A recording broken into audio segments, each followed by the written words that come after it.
Self inductance is the property of a coil due to which it opposes any growth or the decay of the current flowing through it. यानी कि बच्चे ये हमारे पास एक ऐसी प्रॉपर्टी है जो कि हमारे पास एक कॉइल में होने वाले करंट के चेंज को अपोज करती है, चाहे वो करंट बढ़ रहा हो चाहे वो करंट बच्चा हमारे पास कम हो रहा हो। फॉर एग्जाम्पल बच्चे, पिछली बार मैंने आपको बताया था कि अगर मेरे पास यहाँ पर इस तरीके से या हमारे पास यहाँ पर इस तरीके से यह हमारे पास एक सोलेनॉइड है, यह हमारे पास इस तरीके से एक सोलेनॉइड है। इस सोलेनॉइड का इफेक्टिव एरिया मेरे पास कैपिटल ए के बराबर है, हमारे पास इसकी लेंथ अगर एल के बराबर है और number of turns capital N, number of turns हमारे पास कैपिटल एन है। और हमने यहां पर क्या बोला था कि इसमें जो ईएमएफ इंड्यूस होती है that is equal to minus of L into हमारे पास यहाँ पर D I upon D T के बराबर हो जाती है, जहां पर हमारे पास L की वैल्यू किसके बराबर है? The value of the L is known as to be the property of the self inductance. Now this is the property of the self inductance, this is a self inductance. हमारे पास जैसे capacitor होता है, जैसे resistance होती है, वैसे ही एक कॉइल के पास हमारे पास इंडक्टेंस होती है। ये कॉइल की रेजिस्टेंस को हम जीरो मान के चलते हैं, जो कि सही नहीं है, लेकिन मान के चलते हैं। और हम मान के चलते हैं कि इस कॉइल के अंदर जो करंट का वेरिएशन होता है वो इसमें इंडक्टर जैसी प्रॉपर्टी को जनरेट कर देता है। मेन करंट को अपोज करना, इसमें करंट को ग्रो होने में भी टाइम लगता है और डिके होने में भी टाइम लगता है। और हमारे को यहाँ पर ये चीज कुछ इस बात से एविडेंट होती है कि मेरे पास यहाँ पर एक सिचुएशन, मेरे पास यहाँ पर एक इंडक्टर है और मेरे पास यहाँ पर एक बल्ब लगा दिया गया, और हमारे पास यहाँ पर अगर देखा जाए कि मेरे पास यहाँ पर एक रेजिस्टेंस है और मेरे पास यहाँ पर बल्ब लगा दिया गया, और हमारे पास इन दोनों को ज्वाइन कर दिया गया किसके साथ? एक स्विच के साथ, ये बैटरी और ये स्विच के साथ। ये मेरे पास एक इंडक्टर है और ये एक रेजिस्टेंस है, ये बल्ब B1 है और ये बल्ब B2 है। ये मेरे पास स्विच आ गई S। अब होगा क्या? अगर आप स्विच S को ऑन करोगे, व्हाट विल हैपन? करंट क्या आपका एकदम से कांस्टेंट होता है कि धीरे धीरे करके कांस्टेंट होता है? तो आंसर है बच्चों हमारे पास धीरे धीरे करके कांस्टेंट होता है। तो अगर जैसे ही इसमें करंट जाएगा, अगर मान लिया जाए कि मैं आपको यहां पर बोलता हूं कि ये मेरे पास स्विच ऑन होता है, सपोज के बच्चा हमारे पास ये स्विच ऑन होता है, तो आपके पास B1 ज्यादा ग्लो करेगा कि B2 ज्यादा ग्लो करेगा बच्चा? तो आंसर है बच्चा हमारे पास B2 ज्यादा ग्लो करेगा। रीजन, क्योंकि ऊपर वाला इंडक्टर जैसे आप स्विच ऑन करोगे वो करंट को अपोज करेगा, वो करंट को बल्ब तक पहुंचने नहीं देगा या बहुत धीरे धीरे पहुंचाएगा, जिसकी वजह से B2 जल्दी ग्लो कर जाएगा। और बच्चे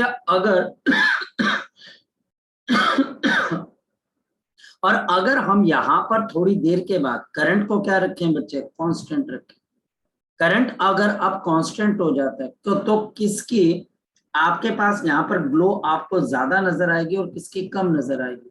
तो वैसे के बच्चे बोल देते हैं कि सर ऊपर वाले में रेजिस्टेंस नहीं है तो ऊपर वाले के अंदर ज्यादा ग्लो होना चाहिए, पर मेरा ये मानना है कि हम प्रैक्टिकल बात करते हैं कि थोड़ी देर के बाद अगर देखा जाए तो दोनों बच्चे हमारे पास ब्राइटली, मतलब कि दोनों ब्राइट ग्लो करेंगे। अब इक्वली है अनइक्वली हम इस डिस्कशन पे नहीं पढ़ते, वो एक बात की बात है, लेकिन ब्राइटली ग्लो करेंगे। पहले कौन ब्राइटली ग्लो कर रहा था आपके पास? B2। और B1 क्या ब्राइटली ग्लो कर रहा था? नहीं, वो धीरे धीरे करके ब्राइटनेस की तरफ को जा रहा था। और अब अगर मैं स्विच ऑफ कर देता हूं, क्या लगता है बच्चे कि आपको क्या हो? अगर मैं इसको स्विच ऑफ करता हूं, व्हाट विल यू थिंक कि आपको अगर मैं यहां पर सिचुएशन देता हूं तो व्हाट विल हैपन? बताओ बच्चे। बच्चे ये दोनों के दोनों हमारे पास एक जैसे आपके पास यहाँ पर बच्चे ग्रो कर जाएंगे, या फिर बच्चे हमारे पास धीरे धीरे करके बच्चे हमारे पास ये ग्लो करेगा? जी क्या लगता है आपको बच्चे? शाबाश बताओ, बोलो। यहाँ कौन सबसे पहले? हाँ बोलो बच्चे। तो अगर स्विच ऑफ होगा तो बच्चे B1 की ब्राइटनेस काफी देर तक बरकरार रहेगी, क्योंकि ये करंट को अपने थ्रू जाने नहीं देगा। ये अपने थ्रू बच्चे हमारे पास यहाँ पे करंट को जाने नहीं देगा, और ये हमारे पास यहाँ पर बहुत जल्दी बच्चे ऑफ हो जाएगा। यहाँ पर B1 धीरे धीरे ऑन होगा, यहाँ पर बच्चे B1 धीरे धीरे ऑफ होगा। तो यहां से मुझे इंडक्टर की प्रॉपर्टी के बारे में पता लगता है। इंडक्टर करंट की ग्रोथ, देखो करंट की सिर्फ ग्रोथ और डिके को अपोज करता है, तभी तो इसके प्रॉपर्टी को हम क्या बोलते हैं, inertial property. This is known as to be the inertia property of the electricity. अब चलते हैं हम आगे की तरफ। Inductor, What is the unit of the inductance? तो मैंने आपको यूनिट्स ऑफ इंडक्टेंस बताई थी, बताओ क्या है यूनिट ऑफ इंडक्टेंस, शाबाश बताओ। हमारे पास जो यूनिट ऑफ इंडक्टेंस है, जी शाबाश, ये हमारे पास है H, यानी कि हमारे पास किसके बराबर हो जाती है, जो यूनिट ऑफ इंडक्टेंस है that will be equal to H। ये बच्चा हमारे पास किसके बराबर हो जाती है, हेनरी के बराबर हो जाती है, H के बराबर हो जाती है। अगर हम आगे की तरफ को चले या चीजों को अंडरस्टैंड करने की कोशिश करें कि हमारे पास वो क्या है, तो मेरे पास एक और चीज निकल कर आती है, और वो ये कि क्यों ना मैं यहाँ पर, अगर मेरे को कोई टीचर बोलता है self inductance of a solenoid, तो उसको निकालने की कोशिश करती हूँ। Self inductance L of the solenoid. अब समझने की कोशिश करते हैं कि मेरे पास यहाँ पर इस तरीके से एक सोलेनॉइड, सोलेनॉइड के अगर मेरे पास नंबर ऑफ टर्न्स किसके बराबर है, कैपिटल N के बराबर है। इसका इफेक्टिव एरिया मेरे पास पाई आर स्क्वायर है, नहीं तो कैपिटल A के बराबर है। ये A के बराबर है, नहीं तो पाई आर स्क्वायर के बराबर है। हमारे पास यहाँ पर लेंथ किसके बराबर है, L के बराबर आ गई। ये लेंथ हमारे पास किसके बराबर आ गई, L के बराबर आ गई। तो हमारे पास यहाँ पर सेल्फ इंडक्टेंस कैसे निकालो, आप सेल्फ इंडक्टेंस को कैसे निकालो, मैं बताऊं कैसे निकालो। यहां पर सबसे पहले हम समझते हैं कि हमारे पास जो फ्लक्स है दैट इज इक्वल टू, क्या फ्लक्स यहां पर एक टर्न्स में से निकलेगा कि सभी में से निकलेगा, तो आंसर है सभी में से। एन टर्न्स में से बच्चा हमारे पास फ्लक्स निकलेगा, जहां पर बच्चे हमारे पास मैग्नेटिक फील्ड बी है और एरिया बच्चे ए। अब मैंने यहाँ पर एन क्यों लगाया, क्योंकि यहाँ पर फ्लक्स हर एक टर्न में से क्रॉस करेगा। जो फ्लक्स है वो हमारे पास हर एक टर्न में से क्रॉस करेगा, तो एन लगाया। एन मैग्नेटिक फील्ड किसके बराबर है, mu not into N upon L, into हमारे पास आई इंटू किसके बराबर हो जाएगा, ए के बराबर। तो हमारे पास यहाँ पर फ्लक्स किसके बराबर आ गया, mu not into N square into area upon length of solenoid into current आ गया मेरे पास आई। और मेरे पास अगर देखा जाए तो यहाँ पर फ्लक्स की वैल्यू किसके बराबर आती है, लेंथ, ये बच्चा sorry length, I am sorry not length, this is the inductance. The flux is also given by the inductance multiplied by current I. So therefore यहाँ पर बताओ value of self inductance of the solenoid किसके बराबर आ जाएगी, शाबाश बताओ। यह हमारे पास किसके बराबर आ जाएगी, this will be equal to mu naught number of turns का स्क्वायर एरिया अपॉन लेंथ। और यहाँ पर अगर मेरे पास मान लो आयरन कोर आ जाता है, सपोज मेरे पास कौन सा कोर आ जाता है, आयरन कोर। सपोज कि हमारे पास यहाँ पर आयरन कोर आ जाता है, there is a iron core. अगर मेरे पास यहाँ पर आयरन कोर आ जाता है, this will be mu not into mu R into N square into area upon length आगे आपके पास है। Mu not into mu R N square area upon length हमारे पास किसके बराबर आ गई, एल के बराबर। ये आयरन कोर है बच्चे हमारे पास। ये बच्चा हमारे पास यहाँ पर क्या आ गया बच्चे, आयरन कोर आ गया। Now this is the iron core. ये म्यू आर क्या है हमारे पास, relative permeability, a relative permeability, this is the relative permeability।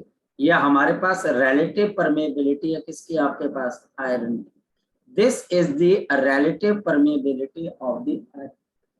so हमारे पास ये सेल्फ इंडक्टेंस की प्रॉपर्टी, ये बहुत बड़ा टॉपिक नहीं, ये बहुत छोटा सा टॉपिक है, जिस टॉपिक के ऊपर हमने थोड़ा सा ध्यान लगाना होता है, और सीबीएसई लेवल के क्वेश्चन तो बहुत ही इजी। नेक्स्ट वन, क्योंकि यहां पर मेरे करंट की ग्रोथ किसके अगेंस्ट हो रही है, अपोजिंग ईएमएफ के, तो यहां पर एनर्जी स्टोर हो जाएगी। Why the energy will be stored, यहाँ पर बच्चा हमारे पास एनर्जी स्टोर किसकी वजह से हो जाएगी, the energy is store because the current, यहाँ पर बच्चे हमारे पास करंट, सपोज हम ग्रोथ की बात करते हैं, the current is growing, the current is growing, जो करंट है बच्चे वो ग्रो कर रहा है बच्चे हमारे पास against the current is growing against the current is growing against the current is growing against the किसके बच्चे हमारे पास, अपोजिंग ईएमएफ। तो जब भी बच्चे हमारे पास अपोजिंग ईएमएफ के अगेंस्ट कोई भी चीज ग्रो करती है या डिके करती है, तो उसको जोर लगाना पड़ता है, उसको वर्क करना पड़ता है, और यही वर्क जाकर बच्चे इसमें एज अ एनर्जी स्टोर हो जाती है बच्चे। They work done, they work done, जो हमारे पास यहाँ पर वर्क डन आ जाती है in doing so, they work done in doing so, जो वर्क डन है बच्चे in doing so is called, इसको बच्चे हम यहाँ पर क्या बोल देते हैं, the magnetic energy stored in the inductor, the magnetic potential energy stored in the inductor, in the inductor, the magnetic potential energy stored in the inductor, जो कि इंडक्टर के अंदर हमारे पास स्टोर हो। चले स्टार्ट करें, काम करें, बहुत सिंपल सी बात है। तो वर्क डन अगर हम देखें तो होता किसके बराबर है, तो सिंपल बात है, हमारे पास D Q multiplied by V, ये हमारे पास वर्क डन हो जाता है। ये हमने कहां पर सीखा है, वी हैव लर्नड दिस। यहाँ पर वी क्या है, ईएमएफ, और डी क्यू हमारे पास क्या है, चार्ज। ये हमने कहाँ देखा, ये हमने देखा है बच्चे in the case of the electrostatics की वर्क डन यही होता है, जब कोई क्यू चार्ज किसी पोटेंशियल डिफरेंस को क्रॉस करने की कोशिश करता है। और अगर हम ध्यान से देखें बच्चे, तो इसकी जगह मैं क्या लिख सकता हूँ बच्चे, बताओ जरा, IDT लिख सकता हूँ डी क्यू की जगह, और ईएमएफ की जगह मैं अगर देखूं तो मैं क्या लिख सकता हूँ, LDI/dt, ये मेरे पास ईएमएफ है। ये V कहाँ से आया, ये बच्चे हमारे पास यहाँ से आया, ये V कहाँ से आया हमारे पास, यहाँ से, E is equal to -LDI/dt, dt से dt कैंसिल। अब बताओ वर्क डन किसके बराबर आ जाएगा, इंटीग्रेशन ऑफ L बाहर आ जाएगा I इंटू डी आई, तो बताओ यहां पर मेरे पास कितने के बराबर आ जाएगा, LI²/, यहां पर जो वर्क डन है वो हमारे पास किसके बराबर आ जाएगा, LI²/2, LI²/2, तो वर्क डन हमारे पास यहाँ पर किसके बराबर आ जाएगा, LI²/2। अब याद करो कैपेसिटर की एनर्जी क्या थी, जरा मुझे बताओ, हाफ CV²। आपके पास अगर बात की जाए बच्चे, हमारे पास power in the resistance I²R, और ये कितने के बराबर है, LI²/2, रिलेशन बन रहा है कुछ हमारे पास, और ये हमारे पास यहाँ पर क्या स्टोर हो जाएगी, मैग्नेटिक एनर्जी। सी बहुत सिंपल टॉपिक है। So the magnetic energy is given by half into L into I का square, simple question, L given होगा, करंट गिवन होगा, एनर्जी निकालनी। नेक्स्ट वन हमारे पास यहाँ पर क्या चीज आ जाएगी, the magnetic energy, the magnetic energy, the magnetic energy density पर unit volume, magnetic energy density यानी कि एनर्जी मैग्नेटिक स्टोर्ड पर यूनिट वॉल्यूम, पर यूनिट बच्चे हमारे पास यहाँ पर वॉल्यूम, पर यूनिट हमारे पास यहाँ पर क्या आ जाएगा, वॉल्यूम। जरा देखते हैं, सो हमारे पास magnetic energy per unit volume, ये हमारे पास वॉल्यूम, हमारे पास ये आ जाएगा half into L into I का स्क्वायर वॉल्यूम। तो हमारे पास वॉल्यूम किसके बराबर है, इसकी एरिया हमारे पास A है और लेंथ मेरे पास L है। एरिया अगर टोटल नंबर ऑफ टर्न्स देखने हैं हमारे पास, तो NA इंटू हमारे पास L है। अगर हम ध्यान से यहाँ पर देखने जाएं तो मेरे पास सेल्फ इंडक्टर क्या अंदर आपके पास L की वैल्यू कितने के बराबर है, μ0n²A/L, μ0n²A/L, तो हाफ इंटू μ0 इंटू n²A/ मेरे पास यहाँ पर L आ जाएगा। तो नीचे मेरे पास यहाँ पर एक N है, ये L है, और एक और एल स्क्वायर आ जाएगा। अब सोचते चलना, देखते चलना, एन अपॉन एल क्या चीज होती है, और यहाँ पर आई का स्क्वायर भी है।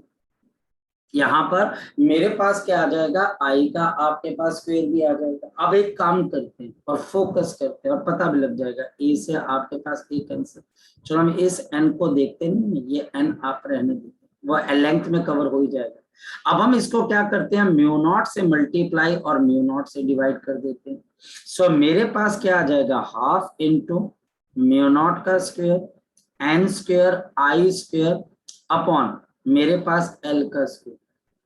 आपके पास स्मॉल एन क्या होता है, number of turns per unit length, तो मेरे पास ये कितना आ जाएगा, और divided by 1/μ0। So half into μ0 into हमारे पास कितना आ जाएगा, μ0 इंटू ये हमारे पास μ0 इंटू एन आई का होल स्क्वायर। और ये मैग्नेटिक फील्ड होती है सोलेनॉइड की। So the energy density magnetic या हमारे पास कैसे दी जाती है, this is given by half into B naught का स्क्वायर अपॉन म्यू। ये हमारे पास एनर्जी डेंसिटी किसके बराबर है, हाफ इंटू बी नॉट का square upon mu. Half into B naught का स्क्वायर अपॉन बच्चे हमारे पास क्या आ गया, हाफ इंटू बी नॉट का स्क्वायर अपॉन हमारे पास यहाँ पर क्या आ गया, mu naught. Half into B naught का स्क्वायर अपॉन हमारे पास। एक बात बताओ, बी नॉट मैंने जानबूझ के कर दिया, पता है क्यों, क्योंकि आपकी इलेक्ट्रोस्टैटिक्स की एनर्जी डेंसिटी किसके बराबर है, आपको किसी बच्चे को याद है, half epsilon not into E not का स्क्वायर। अगर देखा जाए तो इसके और इसके बीच में, हाँ गौरव, हाँ गौरव बच्चे बोलो, शाबाश। सर वो एल स्क्वायर कहाँ गया, एन स्क्वायर कहाँ चला गया, हमारे एन बाई एल कोई, आपके पास एन बाई एल क्या, number of turns per unit length. Okay sir, okay वो वहां पर चला गया। तो ये हमारे पास, अब यहाँ पर आकर हमारे को एक बात पता लगती है, और वो ये कि हमारे पास किसी भी जगह पे इलेक्ट्रिक एनर्जी आती है ड्यू टू द इलेक्ट्रिक, मतलब एक तरीके से इलेक्ट्रिक फील्ड की वजह से, और मैग्नेटिक फील्ड की वजह से भी एनर्जी आती है वॉल्यूम के अंदर, और वो करंट के चेंज होने की वजह से आती है। करंट के चेंज होने की वजह से हमारे पास आ जाती है। इसका मतलब क्या हुआ, जो हमारे पास हिस्ट्रेसिस लॉस है उसके अंदर भी तो ऐसा हो जाता है। तो याद रखना, हमारे पास जो ये वाली एनर्जी डेंसिटी है, ये basically area of hysteresis curve भी है। ये एरिया किसका हमारे पास, जरा बताना बच्चे, हिस्ट्रेसिस कर्व। ये हमारे पास एरिया किस चीज का, शाबाश बताओ बच्चे, हिस्ट्रेसिस कर्व। ये हमारे पास एरिया किसका है, हिस्ट्रेसिस कर्व। ये डेरिवेशन है, इसकी ज्यादा इंपॉर्टेंस नहीं है, ये सिंपल एक डेरिवेशन है, इसकी ज्यादा बहुत ज्यादा इंपॉर्टेंस नहीं है। प्लीज इस बात को एंश्योर करना, सिर्फ याद कर लेना एक बारी, बाकी चीजें हो जाएगी। चलते हैं अब आगे। अब आगे बच्चे हम यहाँ पर क्या करें और कैसे समझे बच्चे, देखते हैं, फोकस करते हैं। मेरे पास अब यहाँ पर क्या चीज आ जाएगी, inductor in series and parallel. Again आपको क्वेश्चन बहुत कम मिलेंगे, inductor in the series and in the parallel. और यहां पर सारे सर्किट्स याद कर लो, सेम कैपेसिटर और रेजिस्टेंस की तरह ही आपको यहां पर ध्यान देना पड़ता है। और यहां पर जो फॉर्मूले हैं बच्चे, वो किसकी तरह, ये मेरे पास L1 L2 और L3। यहां पर सीरीज का जो फॉर्मूला बच्चे, वो हमारे पास किसके बराबर है, L1 plus L2 plus of L3। L1 plus L2 plus of बच्चे हमारे पास L3, जैसे सीरीज के अंदर रेजिस्टेंस हो जाती है। और इंडक्टर इन पैरेलल के अंदर हमारे पास क्या आ जाएगा। अब अगर कोई बच्चा बोलता है सर इसके न्यूमेरिकल करा दो, तो इसका मतलब पता है क्या, ना तो उसने कैपेसिटर के अंदर जोर लगाया और ना ही उसने रेजिस्टेंस के अंदर जोर लगाया, और सीधा वो यहाँ पर पहुंच गया और बोलता है कि सर मेरे को क्वेश्चन करवा दो, L1 L2 और L3। तो 1 अपॉन L इन दी पैरेलल, तो बताओ कितने के बराबर आ जाएगा, 1 upon L1 1 upon L2 plus 1 upon L3। तो मेरे पास ये कितना आ जाएगा, 1 upon L1 plus 1 upon L2 plus 1 upon क्या आ जाएगा, L3 आ जाएगा।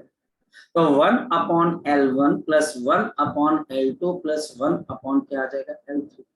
अब इसके क्वेश्चंस अगर कोई बच्चा बोलता है सर मुझे करके बताओ, तो मैं बोलता हूँ यार हद है यार, अगर मैं तुझे रेजिस्टेंस के न्यूमेरिकल्स करवा सकता हूं तो इसके न्यूमेरिकल्स तुम नहीं कर पाओगे। सिर्फ फॉर्मूले में आपके पास हेनरी नाम की एक नई यूनिट है, बाकी तो रेजिस्टेंस जैसा ही है। क्या अगर मैं आपको बोलूं कि ये मेरे पास 1 आ गया, ये मेरे पास 2 आ गया और ये मेरे पास 3 आ गया, और ये मेरे पास है यहाँ पर 6 हेनरी, ये भी 6 हेनरी है और ये भी मेरे पास 6 हेनरी है, ये भी हमारे पास यहाँ पर 6 हेनरी है। ये हमारे पास एक सर्किट ऐसे बना और ये सर्किट ऐसे बना। 2 मिनट बच्चे, मैं पानी पी लूं बच्चे, उसके बाद बच्चे आप तब तक इसको सॉल्व कर लो। मैं पानी पीऊं फिर हम बच्चे इसको सॉल्व करो फटाफट, तो मैं पानी पीता हूँ बच्चे, 1 मिनट रुको।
हाँ जी बेटा, किया बच्चे इसको? 2 हेनरी। 2 हेनरी। 2 हेनरी। ये हमारे पास यहाँ पर क्या आ जाती है, 2 हेनरी आ जाती है। तो हमारे पास अब बताओ इसके अंदर हमको लगता है कि थोड़ा सा टाइम लगाएंगे तो हम बहुत अच्छे बन जाएंगे? नहीं, हम वैसे के वैसे ही रहेंगे जैसे हम रेजिस्टेंस और कैपेसिटेंस में रहते। क्या यहाँ पर वीट्रो ब्रिज बन सकता है? बन सकता है। टीचर इसके ऊपर आपको क्वेश्चन नहीं पूछेगा, बिलीव मी, इस बात का यकीन करिए, क्योंकि टीचर को वो किक ही नहीं मिलती है, यानी कि टीचर को वो चीज फील ही नहीं मिलती है। वो बोलता है यार इंडक्टर में क्या मैं नया पूछ लूंगा, अगर बच्चे को रेजिस्टेंस और कैपेसिटेंस पता है तो निकाल देगा। हाँ, आपको यहाँ पर ये ट्राई जरूर करना चाहिए, लेकिन मैं आपको बोलूंगा बच्चे कि ये आपके पास नॉर्मल से क्वेश्चन। चलते अब हम आगे बच्चे। अब मेरे पास जो क्वेश्चन होते हैं बच्चे, उनको करने के लिए टेक्निकल एस्पेक्ट चाहिए। देखिए ये क्वेश्चन कैसा होता है। हमारे पास यहाँ पर ये क्वेश्चन है, ये मेरे पास एक वोल्टेज लगी हुई है, ये एक रेजिस्टेंस है, फिर मेरे पास एक वोल्टेज है और एक रेजिस्टेंस है, then we have an inductor, और फिर मेरे पास यहाँ पर एक रेजिस्टेंस है, और ये पॉइंट है मेरे पास ए और ये पॉइंट है मेरे पास बी। यहाँ पर मेरे पास है 12 वोल्ट, ये मेरे पास है यहाँ पर 15 वोल्ट, यहाँ पर मेरे पास है 3 ओम, ये मेरे पास है यहाँ पर 5 ओम, और ये हमारे पास यहाँ पर कितने आ गए 2 ओम, और यहाँ पर इंडक्टर मेरे पास आ गया 1 मिली हेनरी का। यहाँ पर मेरे पास ये कितने का आ गया बच्चे 1 मिली हेनरी का, ये 1 मिली हेनरी। और करंट बच्चे हमारे पास यहाँ पर चल रहा है नंबर 1। और दूसरी बच्चे इंपॉर्टेंट पॉइंट क्या, हमारे पास यहाँ पर करंट डिक्रीज हो रहा है, di/dt ये डिक्रीज हो रहा है -2 × 10⁻³ एम्पियर पर सेकेंड, ये डिक्रीज हो रहा है, ये हमारे पास यहाँ पे डिक्रीज हो रहा है। और टीचर मुझे यहाँ पर पोटेंशियल डिफरेंस पूछता है ए और बी के बीच में। यहाँ पर टीचर मुझे यहाँ पर पोटेंशियल डिफरेंस किस किस के बीच में पूछता है बच्चे, ए और बी। मैं जो तरीका बोल रहा हूँ प्लीज बच्चे इसको ध्यान से देखना, प्लीज फोकस करना। अगर आप फोकस कर पाए तो आपका कभी क्वेश्चन गलत नहीं होगा। और वो ये कि टीचर मुझे पूछ रहा है VA माइनस और VB किसके बराबर। स्टार्ट करते हैं सॉल्यूशन। VA जब मैं आगे चला तो माइनस ऑफ करंट यहाँ पर आ रहा है, और करंट बच्चे हमारे पास कितने का है 2 एम्पियर। ये करंट हमारे पास है 2 एम्पियर का, करंट हमसे उल्टी डायरेक्शन में चल रहा है यहाँ पर, तो मेरे पास प्लस ऑफ 3 इंटू 2 आ जाएगा, माइनस प्लस तो प्लस ऑफ बच्चे हमारे पास 15, फिर हम करंट से ऑपोजिट चल रहे हैं, प्लस ऑफ 5 इंटू 2। अब इस इंडक्टर का क्या करें, आप इंडक्टर के साथ हमेशा plus of L D I by D T ही लगे, हमेशा, चाहे आप जैसे मर्जी चलें। और फिर ये देखें कि अगर करंट डिक्रीज हो रहा है तो negative sign D I by D T के अंदर आएगा, और अगर वो इंक्रीज हो रहा है तो प्लस तो ले ही रखा है, तो कोई फर्क नहीं पड़ेगा। मेरी बात को अंडरस्टैंड करना बच्चे, मेरी बात को यहाँ पर समझने की कोशिश करना। ये इंडक्टर वाला हमेशा plus L D I by D T ही आएगा। फिर आपको देखना पड़ेगा कि करंट ग्रो कर रहा है या डिके कर रहा है, उसी के हिसाब से D I by D T positive या नेगेटिव ले लेंगे। और फिर बच्चे हम आगे जा रहे हैं करंट से उल्टा। अब कोई बच्चा बोले सर ये आप कैसे कर रहे हो, तो बेटा करंट इलेक्ट्रिसिटी में हमने यही किया था कि 2 इंटू 2 इज इक्वल टू किसके बराबर है, V minus of 12 plus of 6 plus of 15 plus of 10 plus of.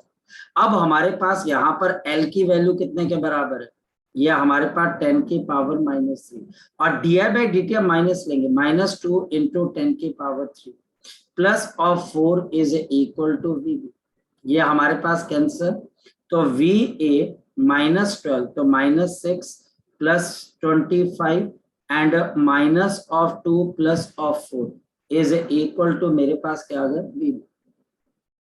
और V A is equal to, ये मेरे पास कितना आ जाएगा, plus of 19 and plus of 2 is equal to V B. और हमारे पास V A minus V B कितने के बराबर आ जाएगा, शाबाश बताओ, V A minus V B बच्चा हमारे पास यहाँ पर -21 वोल्ट।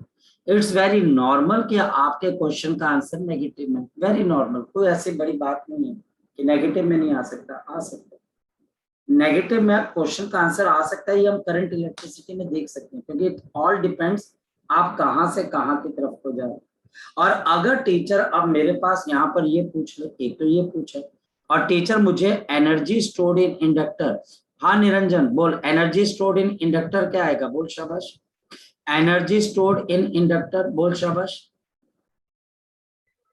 निरंजन बोल, एनर्जी स्टोर्ड इन इंडक्टर कितने के बराबर है, U is equal to half into L into I का स्क्वायर।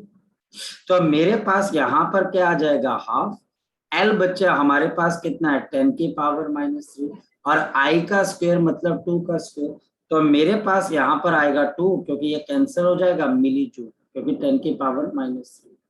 तो हमारे पास यहाँ पर इसकी वैल्यू किसके बराबर आ जाएगी, 2 मिली जूल। तो हमारे पास इसकी वैल्यू किसके बराबर आ जाएगी, शाबाश बताओ बच्चे, 2 मिली जूल के बराबर। यहाँ पर हमारे पास इसकी वैल्यू किसके बराबर आ जाएगी बच्चे बताओ, शाबाश, 2 मिली जूल के बराबर। जी, अब अगर किसी बच्चे का डाउट है तो पूछिए, क्योंकि मैं नेक्स्ट क्वेश्चन आपको करने के लिए दे रहा हूं, नेक्स्ट क्वेश्चन मैं आपको अभी करने के लिए दूंगा, शाबाश जी, है कोई डाउट? क्लियर है सर।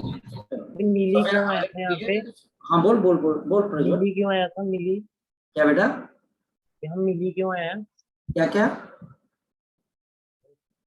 एम मिली क्यों आया यहाँ पे? तेरे को क्यों आया मेरे को सिर्फ सुनाई दे रहा, आगे आप किस चीज के बारे में पूछ रहे हो वो नहीं पता लग रहा। मिली मिली, ओहो, ये इसलिए क्योंकि 10 की पावर -3 का मतलब मिली होता है, ठीक है, ठीक सर। अब हमारे पास आगे चलते, क्वेश्चन हमारे पास क्या है कि ये पॉइंट्स है, बहुत आसान क्वेश्चन दे रहा हूं, बहुत, जितना मैंने क्वेश्चन मुश्किल लिया उसके मुकाबले तो ये क्वेश्चन कुछ भी नहीं, ये हमारे पास है, ये मेरे पास P आ गया, ये 2 वोल्ट आ गया, और यहाँ पर मेरे पास 1 ओम आ गया, और यहाँ पर मेरे पास 1 हेनरी आ गया, और ये पॉइंट आ गया Q, यहाँ से 2 एम्पेयर का करंट जा रहा है, और हमारे पास दिस करंट, ये जो बच्चा हमारे पास करंट है, द करंट इज डिक्रीजिंग, जो करंट है वो हमारे पास डिक्रीज कर रहा है, the current is decreasing at the rate of, the current is decreasing at the rate of, ये हमारे पास कितने रेट पे डिक्रीज हो रही है, 2 एम्पेयर पर सेकेंड। ये करंट हमारे पास कितने रेट पे डिक्रीज, 2 वोल्ट, 2 वोल्ट, पॉजिटिव और नेगेटिव, तो positive, positive VP minus VQ, वो पक्का? Yes sir. कोई और बच्चा? रचित? तो हम तो आ तो गया। वॉल्ट बिल्कुल पक्का Yes, श्योर sir, है। तो अब जिन बच्चों ने नहीं किया, लोकेश तेरा कितना आया? फिर 2 वोल्ट। देखो ये Vp minus of 2 plus of 2 और यहाँ पर प्लस ऑफ L, इसको प्लस L di/dt ही लेना इज इक्वल टू VQ। ये हमारे पास cancel Vp and plus of L, तो 1 इंटू डी आई, आपके पास यहाँ पर कितनी है माइनस ऑफ 2 आ जाएगा, इज इक्वल, बिल्कुल सही, Vp minus VQ is equal to 2। ये हमारे पास इसका आंसर कितने के बराबर है जी? बिल्कुल, ये हमारे पास यहाँ पर 2 वोल्ट के बराबर है। यहाँ पर हमारे पास यहाँ पर ये चीज बच्चे आपके पास किसके बराबर आ गई? 2 वोल्ट के बराबर आ गई। और हमारे लिए यहाँ पर इन क्वेश्चंस को करना कोई बहुत मुश्किल चीज नहीं है, बहुत सिंपल सी चीज है। This is a very very simple thing to do. ये सेल्फ इंडक्टेंस है, यहाँ पर हमारी सेल्फ इंडक्टेंस की जो पढ़ाई है वो खत्म हो जाती है। ये क्वेश्चंस आएंगे, इन क्वेश्चंस के साथ हमको डील करना है, वो हम कर सकते हैं। अब हम क्या करेंगे? सो नेक्स्ट हमारे पास यहाँ पर आ जाती है म्यूचुअल इंडक्टेंस। नेक्स्ट हमारे पास क्या है? Mutual inductance. So next is the concept of the mutual inductance. Mutual inductance का मतलब है खरबूजे को देख के खरबूजा रंग बदलता है। मतलब कि किसी और कॉइल के अंदर करंट के चेंज आए, तो किसी और कॉइल के अंदर हमारे पास एक इंडक्शन की वजह से करंट इंड्यूस हुआ, लेकिन ये करंट इस करंट के ग्रोथ या डिके को क्या कर रहा है? अपोज कर रहा है। ये अपोज कर रहा है, तो म्यूचुअल इंडक्टेंस है। म्यूचुअल इंडक्टेंस के अंदर हमारे पास यहाँ पर क्या चीज आ जाती है? whenever जब हमारे पास यहाँ पर क्या आ जाती है? there is an induced EMF, there is an induced EMF, there is an induced EMF, there is an induced EMF। ये बच्चे हमारे पास induced EMF है बच्चे। There is an induced EMF which is produced in one coil, in the one coil, there is an induced EMF is produced in the one coil due to the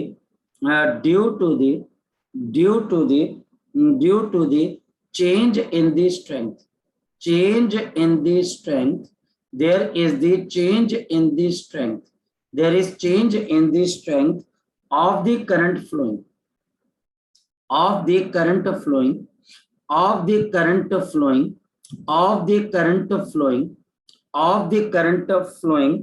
through one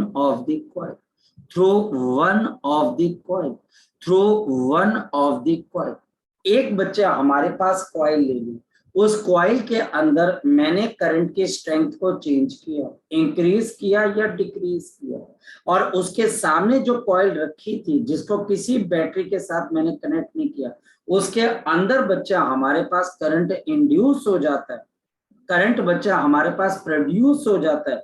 ऐसी phenomena को हम क्या बोल देते हैं? Mutual inductance. यहाँ पर बच्चा हमारे पास जिसके अंदर change in the strength of current हो रहा है, जिसके अंदर change in the strength of the current हो रहा है, लोकेश इसको हम बोलते हैं प्राइमरी कॉइल। लोकेश हम इसको क्या बोलते हैं? शाबाश बता। Primary coil. और जिसके अंदर ईएमएफ इंड्यूस होती है, जिसके अंदर क्या होती है? ईएमएफ इंड्यूस होती है, इसको बच्चे हम क्या बोल देते हैं? Secondary coil. इसको हम क्या बोल देते हैं? शाबाश बताओ बच्चे। Secondary coil. तो एक हमारे पास यहाँ पर क्या बन जाती है बच्चे? प्राइमरी कॉइल, और दूसरी हमारे पास क्या बन जाती है? Secondary coil. एक हमारे पास यहाँ पर क्या बन जाती है? प्राइमरी कॉइल, और दूसरी बच्चा हमारे पास यहाँ पर क्या बन जाती है? Secondary coil. और दूसरी बच्चा हमारे पास यहाँ पर क्या बन जाती है? Secondary coil. याद रखना, एक जिसको हम क्या बोलेंगे? प्राइमरी कॉइल, और दूसरे बच्चे जिसको हम क्या बोलेंगे? Secondary coil. एक जो कि प्राइमरी कॉइल है और दूसरे बच्चे हमारे पास क्या है? Secondary coil. फिर ध्यान से समझिए, एक बच्चा हमारे पास जिसको हम बोलेंगे प्राइमरी कॉइल, और दूसरा बच्चे जिसको हम क्या बोलेंगे, सेकेंडरी कॉइल। प्लीज इस बात को थोड़ा दिमाग में लो, फोकस करना। हमारे पास यहाँ पर इसका मतलब क्या हो गया, ध्यान से देखो।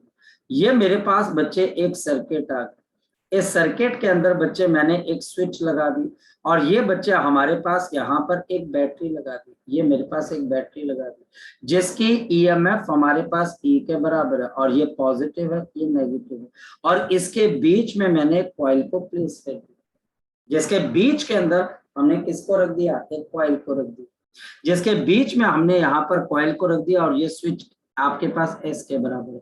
जैसे ही हम इसको ऑन करेंगे, बताओ करंट कैसे चलेगा, हमारे पास यहाँ पर करंट इस तरीके से ग्रो करेगा। ये करंट जैसे जब तक ग्रो करेगा या जब तक डिके करेगा, याद रखना सिर्फ दो कंडीशन। करंट एक बार कांस्टेंट हो गया तो म्यूचुअल इंडक्टेंस भी गई, क्योंकि स्ट्रेंथ ही नहीं चेंज हो रही। तो यहाँ पर करंट हमारे पास ऐसे चल रहा है, यानी कि करंट आपके पास क्लॉकवाइज चल रहा है। तो यहाँ पर ग्रोथ के वक्त कैसा करंट चलेगा हमारे पास, ये आपके पास एंटी क्लॉकवाइज, अपोज करता है। याद रखना, फोकस करना, याद रखना, फोकस करना। और वो बच्चा हमारे पास ये है, फोकस करने वाली बात क्या बच्चा हमारे पास, वो ये बच्चा हमारे पास चे आपके पास इंड्यूस्ड करंट, जो इंड्यूस्ड करंट होता है बच्चे, जो इंड्यूस्ड करंट होता है बच्चे, इट अपोजेस ग्रोथ और the decay of the current, it opposes the क्या आ गया बच्चे हमारे पास, शाबाश बताओ, ग्रोथ और the decay of the current, the growth और the decay of the current. ये हमारे पास ग्रोथ या फिर डिके ऑफ करंट को क्या करता है, अपोज करता है। यहां तक बताइए, अगर यही स्विच में ऑफ करता, बिल्कुल नमन क्वेश्चन पूछ, शाबाश, वेरी गुड, शाबाश। सर ये जो कॉइल होता है इसकी डायरेक्शन हमेशा जो इंड्यूस्ड ईएमएफ होती है इससे अलग होती है करंट की डायरेक्शन? नहीं, हाँ बिल्कुल, देखो अब फोकस करना, देखो आपके पॉइंट के ऊपर ही मैं आ रहा था। अभी मैंने इसको स्विच ऑन किया, लेकिन अगर मैं इसको स्विच ऑफ करता फिर क्या होता, फिर करंट इंक्रीज करता कि डिक्रीज करता, अभी तो करंट आपके पास इंक्रीज हो रहा है। अगर हमारे पास मान लिया जाए कि ये आपके पास यहाँ पर आ गया और मैं यहाँ पर स्विच ऑफ कर देता हूँ, जैसे मैं स्विच ऑफ करूंगा तो करंट डिके करने लग जाएगा कि इंक्रीज करने लग जाएगा, जी शाबाश बोलो। डिके। जब डिके करेगा तो अब अंदर करंट आपके पास कैसा इंड्यूस होगा, ये हमने देखा। जब करंट अब ये इसके साथ साथ इंड्यूस होगा, ये मैं आपको बता चुका हूं पहले भी। देखो जब ये डिक्रीज होगा तो ये इसके साथ इसको चलेगा, बोलेगा देख भाई तूने डिक्रीज नहीं होना, भाई वालों बात है, तेरे को डिक्रीज नहीं होने देंगे। और अगर इंक्रीज होता है तो उल्टा चल के क्या बताता है कि भाई तेरे को इंक्रीज भी नहीं होने देंगे, जैसा है तू वैसा रहे, ज्यादा उछल मत, ना ज्यादा आगे जाने देंगे ना पीछे जाने देंगे, आप उनके साथ रहने का। तो वैसे बच्चे इंक्रीज के अंदर ये करंट देखो ऐसे इंक्रीज हुआ तो इंड्यूस करंट ऐसे प्रोड्यूस हुआ। ऐसे बच्चे अगर हमारे पास यहाँ पर करंट आपके पास अगर ऐसे आपके पास हुआ डिक्रीज, तो यहाँ पर करंट इसमें साथ वाले में बच्चे इंक्रीजेस के साथ चलने की कोशिश करेगा। ये डिपेंड करेगा कि आप स्विच ऑन कर रहे हो या फिर आप इसको स्विच ऑफ कर रहे हो। ये बड़ी सिंपल सी टाइम पे वो सपोर्ट कर रहा होता है, क्या बेटा, बोल टाइम पे वो करंट को सपोर्ट कर रहा होता है। हाँ, लेकिन ये सपोर्ट करना भी तो एक तरीके का अपोज नहीं हुआ प्रज्वल, कि उसको कम नहीं होने दे रहा, वो तो कम होना चाह रहा है ना, वो तो डिक्रीज होना चाह रहा है, पर आप बोल रहे हो मैं तेरे साथ चल के तेरे को डिक्रीज नहीं होने दूंगा, तो सपोर्ट हुआ कि अपोज हुआ। कोई बंदा सोना चाहता है और बोलता है मैं तुझे सोने नहीं दूंगा, है ना, कोई बंदा जागना चाहता है मैं तुझे जागने भी नहीं दूंगा। तो इसमें अगर वो डिके हो रहा है मतलब कि कम हो रहा है, वो सोना चाहता है करंट, बोला बस बहुत हो गया, स्विच ऑफ हो गया, तो साथ चल के बोलेगा नहीं नहीं भाई साथ चलेंगे, तो सपोर्ट हुआ कि अपोज हुआ, पता, शाबाश, अपोज ही हुआ। तो सपोर्ट में भी अपोज छुपा हुआ। जी नेक्स्ट क्वेश्चन पूछो बच्चे।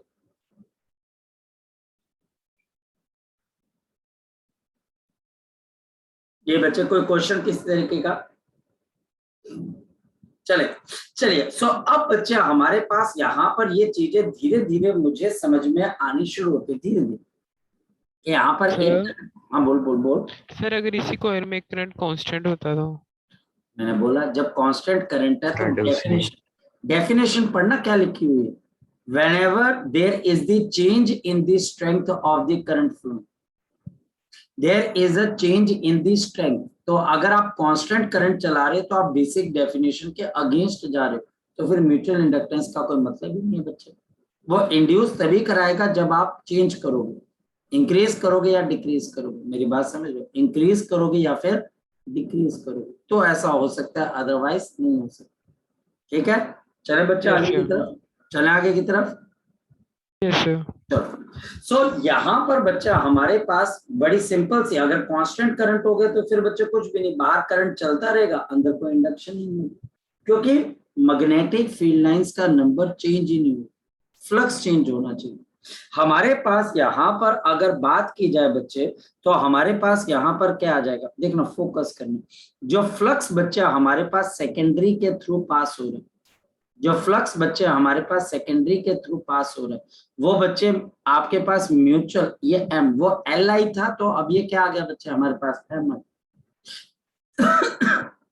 जहां पर ये करंट किसके अंदर है बच्चे हमारे पास, प्राइमरी के अंदर। जहां पर ये करंट बच्चे हमारे पास किसके, आपके पास बच्चे हमारे पास यहाँ पर प्राइमरी के अंदर, यानी कि सेकेंडरी में कोई भी फ्लक्स पास होगा वो प्राइमरी के करंट पे डिपेंड करेगा। भाई बिल्कुल सही बात है, प्राइमरी का करंट प्राइमरी की मैग्नेटिक फील्ड बनाएगा, वो मैग्नेटिक फील्ड सेकेंडरी के एरिया में से क्रॉस हो जाएगी, तो बच्चा हमारे पास यहाँ पर क्या हो जाएगा, एक आपके पास फ्लक्स बनेगा।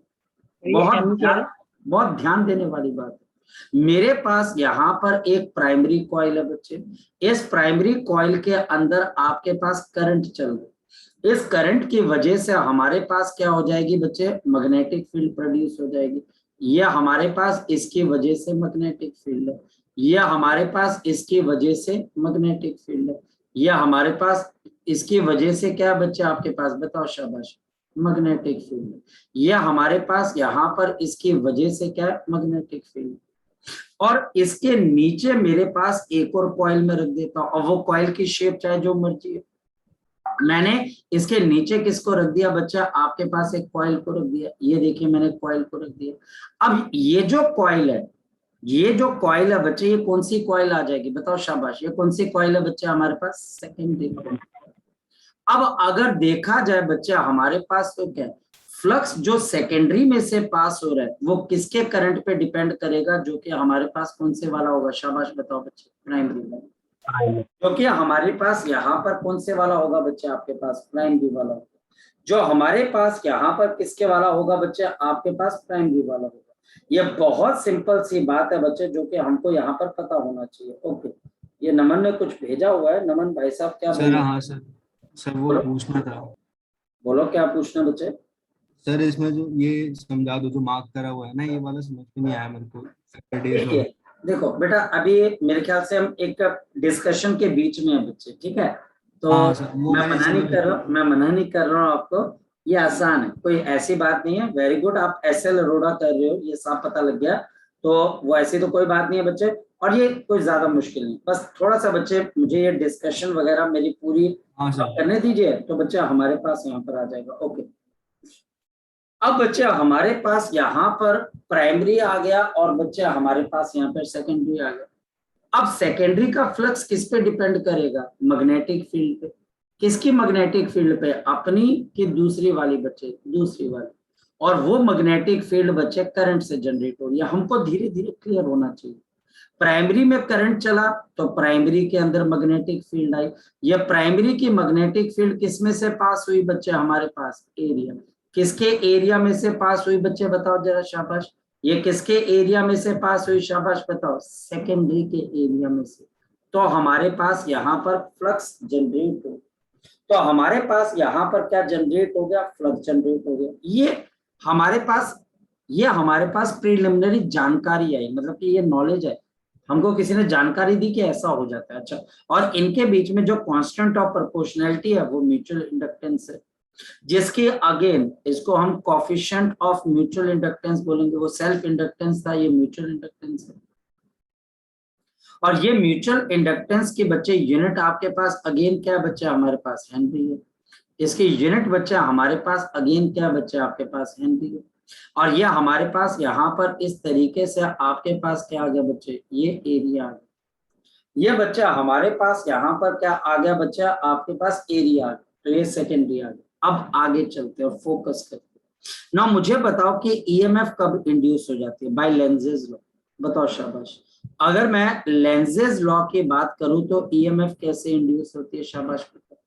मेरे पास माइनस ऑफ, अब देखो minus of d5 upon dt, secondary के थ्रू फ्लक्स चेंज होना चाहिए। लेकिन इसके लिए बच्चे आप बताओ कि करंट किसका चेंज होना चाहिए बच्चे, आपके पास प्राइमरी। प्राइमरी का करंट चेंज हुआ, चेंज कैसे, ग्रो कर गया, डिके कर गया, बढ़ गया, कम हो गया, खत्म हो गया, जीरो से फाइनाइट हो गया, फाइनाइट से जीरो हो गया, फ्लक्चुएट करने लग गया, कभी एक क्लॉकवाइज चल रहा है, कभी एंटी क्लॉकवाइज, कुछ भी जिससे वो करंट चेंज हो गया, तो आपका जो सेकेंडरी है वो इसको सेंस कर जाएगा, बोलेगा यार सामने कुछ हो रहा है, और इस वजह से वो उसके अंदर क्या इंड्यूस कर देगा, ईएमएफ। बोलेगा यार ये गलत बात हो रही है, फ्लक्स नहीं चेंज होना चाहिए मेरे थ्रू, चाहे प्राइमरी का फ्लक्स चेंज क्यों चेंज हो रहा है भाई, क्यों करंट चेंज हो रहा है, तो अपने थ्रू बच्चा हमारे पास यहाँ पर क्या हो जाएगा, एक अपोजिंग ईएमएफ डेवलप होगी। ये ईएमएफ किस में डेवलप होगी, सेकेंडरी में कि प्राइमरी में, बताओ जरा मुझे।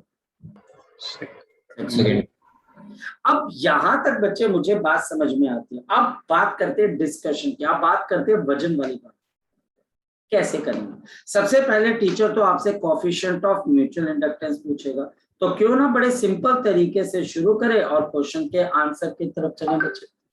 हमारे पास यहाँ पर बड़ी सिंपल सी बात है, मैं बहुत सिंपल सी बात करता हूँ, मैं बहुत सिंपल सी बात करता हूँ बच्चे यहाँ पर, और वो बड़े ध्यान से समझना। हमारे पास यहाँ पर एक कॉइल है बच्चे, फोकस करें, या हमारे पास यहाँ पर एक कॉइल है बच्चे हमारे पास, ठीक है, और हमारे पास यहाँ पर इस जगह पे आपके पास क्या आगे बच्चे एक दूसरी कॉइल आगे, ध्यान से देखना, बहुत अच्छे से देखना, और इसके धीरे धीरे आपको कॉन्सेप्ट की क्लैरिटी आपके पास होती जाएगी, फोकस करें। और हमारे पास यहाँ पर इस तरीके से ये भी आ गया बच्चे आपके पास, फोकस करना, ये आ गया, ये बच्चे हमारे पास आ गया, ये हमारे पास आ गया, ये आ गया, और हमारे पास यहाँ पर बच्चे ये चीज आ गई, फोकस करना। और एकदम से क्या हुआ, अब अंदर वाले का रेडियस मैं मान लेता हूं बच्चे a के बराबर है, और बाहर वाले का रेडियस किसके बराबर है, b के बराबर, फोकस करना। और ये हुआ बच्चे कि बाहर में से करंट आपके पास चल रहा था I, और ये I करंट एकदम से क्या हो गया बच्चे, चेंज हो गया। तो अब टीचर आपको बोलता है कि भाई इस I करंट से अंदर वाली कॉइल और बीच वाली कॉइल के अंदर कोएफिशिएंट ऑफ म्यूचुअल इंडक्टेंस क्या है। टीचर मुझे बोलेगा what is the coefficient of, क्या बोल रहा हूँ, शाबाश बताओ बच्चे मुझे, कोएफिशिएंट ऑफ क्या बोल रहा हूँ, शाबाश बताओ, म्यूचुअल इंडक्टेंस। बड़ा सिंपल, बहुत सिंपल, फोकस करना। सबसे पहले फ्लक्स थ्रू दी प्राइमरी, आपके पास प्राइमरी बोल रहा हूँ, I am sorry for the wrong word. Now यहां पर मेरे पास आपके पास क्या आ जाएगा, the flux through the secondary, और यहां पर मेरे पास यहाँ पर फ्लक्स क्या आएगा, मैग्नेटिक फील्ड। अब मैग्नेटिक फील्ड तो बाहर वाले की होगी, और मल्टीप्लाइड बाय हमारे पास एरिया। अब यहां पर क्या गड़बड़ होती है ये मैं आपको बताता हूँ। यहाँ पर एरिया हमेशा कॉमन लेना। अब बच्चा बोलता है सर इसका मतलब क्या हो, यहाँ पर मैथ्स वाले बच्चे तो समझ पाते होंगे कॉमन का मतलब क्या है। अगर मैं आपको ये दो कॉइल दूं तो कॉमन एरिया क्या है, पाई ए स्क्वायर है, पाई बी स्क्वायर है, या फिर pi B square minus A square है, तो आंसर है pi B square minus A square, नहीं pi A square. Common area, common common common, जो दोनों के लिए कॉमन है, जो दोनों के लिए कॉमन है, ये वाला जो आपके पास अंदर वाला एरिया होगा। सोचना बच्चे, यहाँ पर सोच तो से, ये जो अंदर वाला एरिया होगा ये कॉमन होगा ना बच्चे हमारे पास, आया ना, ये दोनों के लिए कॉमन है, आया ना। तो जो अगर कॉमन एरिया दिमाग में नहीं आ रहा तो आपने क्या करना है मैं बताता हूँ। अगर आपको, अगर मान लिया जाए कि आपको नहीं पता लग रहा तो छोटा एरिया ले लो, तो इससे आपको एक चीज पता लगती है। अब ध्यान रखना, करंट बच्चे बाहर वाले से जाए चाहे अंदर वाले से जाए, एरिया आपने हमेशा कॉमन या मिनिमम, अब ये पॉइंट मैंने पिछली बार नहीं बताया था, अब क्यों बताया? क्योंकि अब आती है बच्चे क्वेश्चन करने की बात, क्योंकि टीचर आपको ऐसे फंसाएगा, क्योंकि बड़ा वो है ना, प्रलोभन वाली चीज है, लालच वाली बात है। अच्छा देखो, टीचर बोलेगा ये बाहर वाले करंट की मैग्नेटिक फील्ड अंदर से पास हो रही है, जी बिल्कुल पास हो रही है। बाहर वाले की मैग्नेटिक फील्ड क्या? बच्चा बोलेगा जी sir mu not I upon 2b, और अंदर वाले का एरिया क्या है? पाई ए स्क्वायर। बाहर वाले की मैग्नेटिक फील्ड अंदर से पास होगी, बच्चा बोलेगा जी जनाब बिल्कुल पास होगी, तो बच्चा बोलेगा, टीचर बोलेगा तभी तो हमने पाई ए स्क्वायर ले लिया। लेकिन अगर वही टीचर से क्वेश्चन पूछा जाए, सर अगर अंदर करंट चल रहा हो और बाहर ईएमएफ इंड्यूस करनी है, तब कौन सा एरिया लेना? पाई ए स्क्वायर लेना है कि पाई बी स्क्वायर लेना है कि पाई B square minus A square? तब भी आप एरिया कौन सा लोगे? आप वही एरिया लोगे जो छोटा है। चाहे बच्चे ये इस चीज के ऊपर बात यहां पर आती है, इस चीज को एम्फसाइज करने में हमें बड़ा टाइम लगता है। बच्चा इसको ध्यान से नहीं, क्योंकि कॉमन एरिया के थ्रू फ्लक्स पास हो।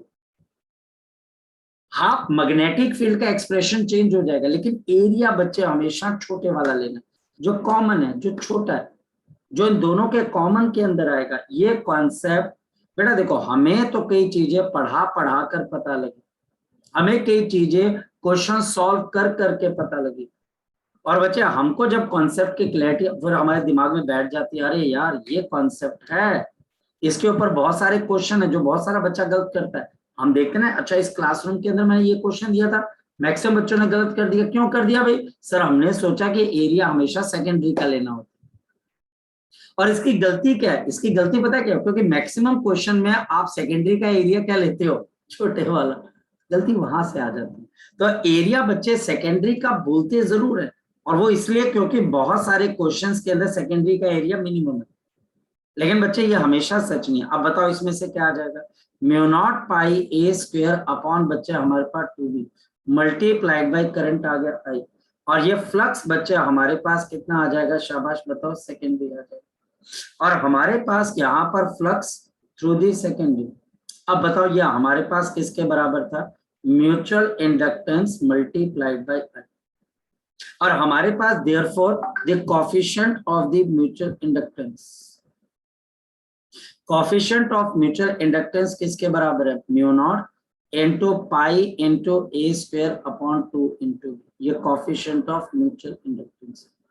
अब अगर किसी बच्चे से मैं ये पूछूं कि भाई अगर करंट अंदर चल रहा होता, करंट अगर अंदर चल रहा होता और आप सेकेंडरी को बाहर मानते, तो क्या फर्क आता? तो मैग्नेटिक फील्ड आती म्यू नॉट आई अपॉन कितनी आ जाती बच्चे? 2a, और बच्चे एरिया भी आपके पास कितना आ जाता? पाई ए। तो ये हमारे पास यहाँ पर हमको बात पता होनी चाहिए। तो इस चीज के ऊपर हमको थोड़ा सा एम्फसाइज करना पड़ेगा। चलो फिर एक क्वेश्चन और करके देखते हैं आपका दिमाग चेक करते हैं। सपोज कि मेरे पास यहाँ पर इस तरीके से एक लूप है, ये हमारे पास एक लूप है, और इसके सामने मेरे पास एक छोटा लूप है, ये छोटा लूप है। चलो इस लूप को थोड़ा सा ऊपर की तरफ ले जाते हैं ताकि दोनों के सेंटर मैच कर दें। हमारे पास इन दोनों के बीच का सेंटर आपके पास ये आ गया, ये यहाँ पर आ गया, और एक मिनट ये हमारे पास यहाँ पर, और ये दोनों के सेंटर, ये हमारे पास यहाँ पर आ गया, ये सेंटर आ गया। फोकस करना, हमारे पास यहाँ पर इसका ये आपके पास आ गई जेड एक्सिस, ये हमारे पास वाई एक्सिस है, और ये एक्स एक्सिस आ गई। इसी तरीके से ये भी हमारे पास ये एक आ गई, ये हमारे पास यहाँ पर क्या आ गई बच्चा? आपके पास ये दूसरी आ गई, और ये एक्स एक्सिस है।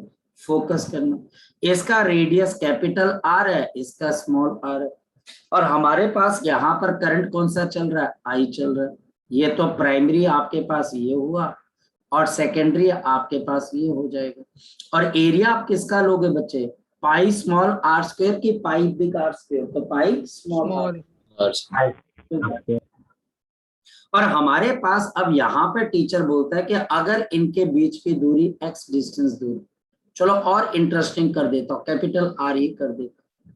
यहाँ पर मैं इनके बीच की दूरी कैपिटल आर कर देता हूँ, तो मुझे कोएफिशिएंट ऑफ क्या बताना है? Mutual inductance. अब बताओ कैसे बताएंगे?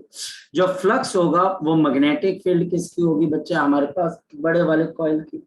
इसकी मैग्नेटिक फील्ड कितनी आ जाएगी? Mu not I into r square divided by 2 into r square plus of r square, क्योंकि x r square है, into 3/2।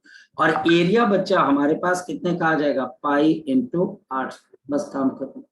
अब करना क्या है बच्चे, mu not into R square multiplied by pi R square divided by 2 into, तो ये 2 are square की पावर 3/2।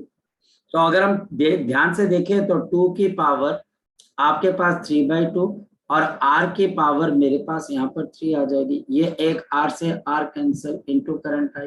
तो flux is equal to mu not pi into R square divided by 1 plus of, तो ये आपके पास 2 की पावर कितनी आ जाएगी, 5/2, और ये मेरे पास आ जाएगा r मल्टीप्लाइड बाय आई। तो ये वाली जो टर्म हमारे पास आती है, जो करंट के साथ वाली आती है, this is the coefficient of mutual inductance. So this is the coefficient of हमारे पास क्या आ जाती है, म्यूचुअल इंडक्टेंस। तो ये हमारे पास यहाँ पर क्या चीज आ जाती है, coefficient of the mutual inductance. तो ये हमको यहाँ पर बच्चे बात पता होनी चाहिए। सो अभी के लिए बच्चे हम इतना ही करते हैं, बाकी चीजें अब हम कल डिस्कस करेंगे। जी नमन, बोलो बच्चे। सर आप एक और बता सकते हो कि हम छोटी वाली एरिया क्यों लेते हैं? क्या बेटा? सर छोटी वाली की एरिया क्यों लेते हैं? छोटी वाली आगे समझ में नहीं आ रहा, छोटी वाली क्या बच्चे? सर इसमें हमने जैसे छोटे वाले उसका एरिया लेना सेकेंडरी का, क्योंकि वो ज्यादातर छोटा होता है। सर तो आप एक और बता सकते हो कि हम इसका एरिया क्यों लेते हैं जो छोटा होता है? हाँ, ये बात तुमने सही पूछी ना।